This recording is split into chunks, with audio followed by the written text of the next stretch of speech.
오랜만에 긴장감 가득한 엔딩이었습니다. 국장과 팀장이 미래인지 미지인지 확인하기 위해 통제구역에 데려가서 출입 지문을 찍어보라고 하는데 긴장돼서 그 순간이 너무 길게 느껴지더라고요. 쌍둥이여도 지문까지 100% 완벽할 수는 없기에 테스트 해보려고 한 술수인데요. 다행히도 이번 테스트는 별 탈 없이 넘어갈 것 같습니다. 미래가 서울로 정상 출근을 했기 때문인데요. 구와 예고에서 미지와 미래가 만나서 이야기하는 장면의 옷을 보면 태희가 미지를 만나러 왔을 때 미지가 입고 있던 코트 착장과 동일하죠? 미래가 태희와 이야기를 나눈 후 두 손리로 급히 내려갔음을 알 수 있습니다. 미지는 분명 전화로 이야기를 할 수도 있었을 텐데 그 밤 늦은 시간에 택시를 타고 직접 내려갔다는 상황을 봤을 때 상황이 굉장히 시급했다는 것으로 이해해 볼 수 있을 것 같아요. 미래가 빨리 올라와야 하는 상황임을 알고 급히 내려간 것 같습니다.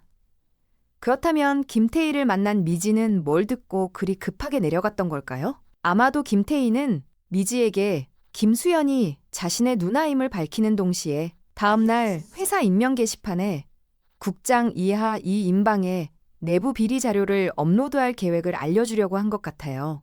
김태희는 현재 미지를 미래라고 생각하고 있기 때문인데요. 누나인 김수연이 내부 비리 폭로로 퇴사할 때 유일하게 같은 편에 선 사람이 미래이고 그 여파로 사내 괴롭힘을 당하고 있기에 이 자료가 업로드되면 가장 먼저 공격의 대상이 될 것이 미래인 것을 알기 때문이죠. 박상영 수석과의 루머로도 힘든 상황을 겪고 있는 미래라는 것을 가장 가까이에서 지켜보고 있기에 직접 만나서 상황과 자세한 내용을 설명해 주려고 하는 것 같습니다. 누나인 김수연은 폭로 이후 당사자들에게 어떤 응징도 하지 못한 채 떠났지만 누나를 대신해서 응징까지 될 수 있도록 하려 한다고요. 하지만 그러기 위해서는 자신이 없었던 그 시기의 상황을 입증해 줄 수 있는 증인이 필요하며 그 증인은 금융공사의 현직자인 미래 외에는 현재 가능한 사람이 없기에 부탁을 하려고 찾아온 것 같습니다. 그리고 김태희는 애초에 누나의 복수라는 목적을 가지고 입사를 했기에 국장과 팀장은 태희의 가장 큰 관심사이고 그 둘의 계획에 대해서는 빠르게 눈치채고 있을 듯합니다. 미지가 김태희에게 신사업에서 빠지기로 했다고 이야기했을 때 태희는 앞으로 돌아가게 될 상황이 예측되었을 것 같아요. 공사 3인방은 어떤 리스크도 만들고 싶지 않기에 눈엣가시인 유미래를 치워버릴 계획을 할 거라는 상황이 그려졌을 듯합니다. 그렇기에 미래가 또 한 번의 희생을 하지 않도록 미래를 위해서도 빠르게 폭로를 하는 것이 필요하다고 태희 수연 남매는 생각했을 것 같습니다. 미지는 이 이야기를 전하기 위해서 급히 두 손리로 내려가지만 미래의 반응은 차갑기만 합니다. 행동파인 미지와 반대로 참는 상황이 익숙한 미래의 성향이 정반대인 점도 있지만 미래는 지옥 같은 서울에서 또다시 힘든 싸움을 할 여력이 없었을 것 같아요. 자신을 괴롭히고 무시하는 상사들과 동료들 뿐인 사무실에서 새로운 싸움을 한다는 것은 엄청난 용기가 필요하기에 한 번 더 참고 투명인간으로 지내는 것이 어쩌면 미래의 방식일 수 있습니다. 실패했을 때 얼마나 고통스러운 대가가 주어지는지 미래는 몸소 경험하고 있으니까요. 그리고 분명 회사에서 아무것도 하지 말고 투명인간처럼 있으라고 했는데 지금 이런 상황까지 오게 한 미지에게 화를 내고 체인지를 멈추기로 합니다. 미래는 자신의 일을 마무리 짓기 위해 서울로 향하고 정상적으로 출근을 하게 되죠. 이런 미래를 이해하지 못하는 미지도 역시 결국 화를 내고 둘은 어긋나 버립니다. 미지는 화가 나지만 서울에서 해야 할 일들이 있기에 서울로 올라가는데요. 예고를 보니 우선 김노사를 만나러 간 것 같더라고요.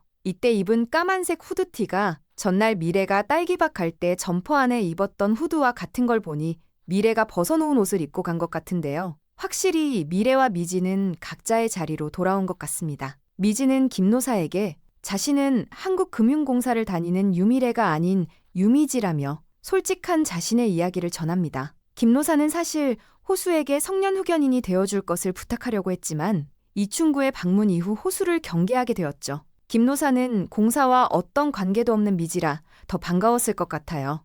특히나 자신이 쓰러졌을 때 마치 가족처럼 슬퍼해준 미지의 따뜻한 속을 알기에 성년후견인이 되어줄 것을 부탁하게 되고 미지는 이 부분을 호수와 논의하게 되죠. 미래와 싸워서 갈 곳이 마땅치 않은 상황인 미지에게 호수는 자신의 집에서 머물라고 이야기하는데요. 뚝딱거리던 호수 맞나요? 갑자기 폭스 호수가 된 것 같은데요. 호수는 샤워하고 나온 미지의 머리를 넘겨주며 짧을 때도 예쁘고 길 때도 예쁘다며 말하는데 예고편만 봐도 두근두근 하더라고요. 호수의 대사와 표정이 담백해서 더 긴장되는 것 같아요. 미지와 호수는 갑작스럽게 동거를 시작하게 되는데요. 드디어 선을 넘게 되는 걸까요? 그동안 조심스럽기만 했던 태도에서 이제는 감정에 더욱 솔직해지며 직진하는 모습을 볼 수 있을 것 같아요. 이렇게 서울에 남게 된 미지는 앞으로 풀어나가게 될 미래의 상황을 비롯해 로사의 사건들까지 해결해 나가는 데 있어서 핵심 키로 작용하게 될 것 같습니다. 우선 김로사의 성년 후견인이 되어 로사 건물의 권리를 행사하게 될 수 있다면 그 자체가 공사 3인방에게 결정타가 될 수 있겠죠. 김태희는 팀장이 자리를 비운 사이 전화기 재발신을 걸어 팀장과 시안건설이 미팅 예정임을 알게 되는데요. 아마 국장을 비롯한 공사 3인방은 이전에 비리를 진행한 시안건설과 재접촉을 통해 식당 부지 매입 후 대형 수주를 주려는 계획을 세우려는 것 같습니다. 미팅 때 만나서도 이러한 내용을 담당자에게 미리 알려주고 시행사를 시안건설로 선정할 거라며 뒷돈을 받으려는 계획이겠죠. 하지만 지금은 이전과 다르게 수면 아래서 이들의 비리를 쫓고 있는 태희가 있고 현재 김로사 식당과 관련해서는 이충구와 이호수도 같이 얽혀 있는 상황이죠. 그리고 세진 역시도 미래를 어떻게든 도와주려고 하는 상황인데요.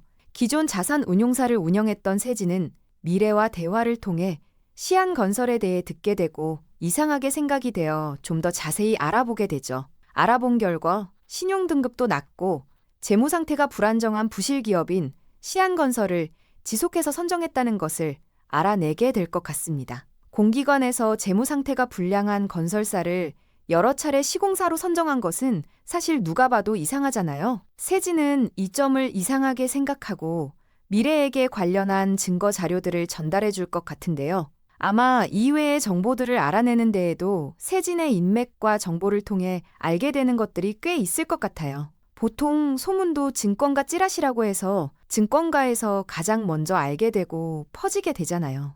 이러한 세진의 조력을 통해 공사 3인방의 핵심 비리를 완전히 드러내게 될 것 같습니다. 미지의 서울도 이제 사회만 남겨두고 있는데요. 성추행 사건의 심판을 받을 박상영, 김노사와 상월의 관계가 얽혀있는 노사식당, 그리고 호수와 이충구의 대립까지도 어떻게 전개될지 너무 기대가 됩니다. 저는 지금은 이기기 위해 뭐든 하는 이충구이지만 호수로 인해 변하게 되는 계기가 생기고 미래와 김노사의 숨은 조력자가 되어줄 수도 있을 것 같은데 여러분은 어떻게 생각하세요? 여러분들의 생각을 댓글로 알려주세요.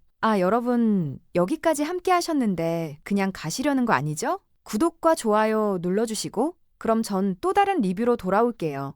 감사합니다.